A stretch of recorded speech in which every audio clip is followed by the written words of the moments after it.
Good morning from the French Alps. Those of you that know me will know that I have a love-hate relationship with the Marmotte Granfondo, but with very few events on this year, I've decided to bite the bullet again, and 3 weeks to go, I've decided to enter the Marmotte. Today is Sunday, the Marmotte is 2 weeks next Saturday, and this is the start of my last big block of efforts. So today is day one of my Marmotte diary. So it's a super hot day today. I just got to the top of Betex, so I thought I'd just give you a quick resume of my Marmotte experience today. So I'd never heard of the Marmotte until about 2008, and that was when my mate Steve over in Maribel started talking about this event that finished at the top of Alpe D'Huez, and I thought, yeah, I'm gonna have a go at that. So the goal was set. I first started the Marmotte in 2011 and finished in 8 hours 32 minutes in 2,296th place out of 6,226 finishers. My main fail in that year was going too fast up the Glandon, and I wasn't using a power meter. So fast forward to 2014, and I managed to knock half an hour off that time. I had a power meter that year, but I still went too quick up the Glandon. Then we moved forward to 2016. I wasn't riding that year, but that's where my hate for the event stems from, when we lost a truly dear great friend Ian shortly after he'd finished the event. These diaries are by no means meant to be a training plan. You'll need to see a coach for a full Marmotte training plan, which I'm not.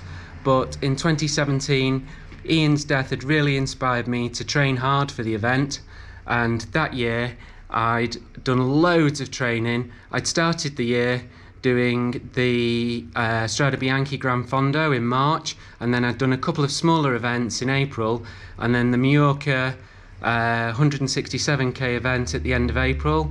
In May 2017 we were back in the UK for most of the month, and I was out with the Warrington Chain Gang for quite a lot that May. In the final lead up to the Marmotte, I did the long Timecode 4 weeks before. That was 130k's, 3,800 metres of climbing. I did the long Morzine event, which was really tough, 150k's, 3,800 metres of climbing. That was just 2 weeks before.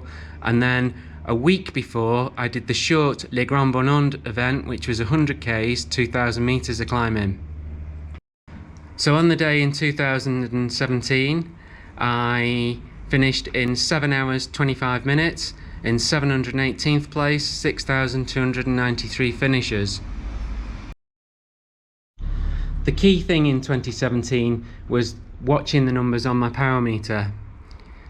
My FTP was around about 300 watts at that time, and I'd used the app Best Bike Split, which suggested that I target 240 watts on the Glandon. And I have to say, doing 240 watts on the Glandon at the start of the event is really difficult. You've got people just passing you, because it's the start of the event, everybody's like kind of hyped up, and you're just watching people pass you all the time. But the plan worked.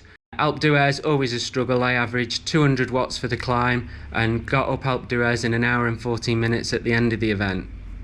So fast forward to 2021, and what a weird 18 months it's been.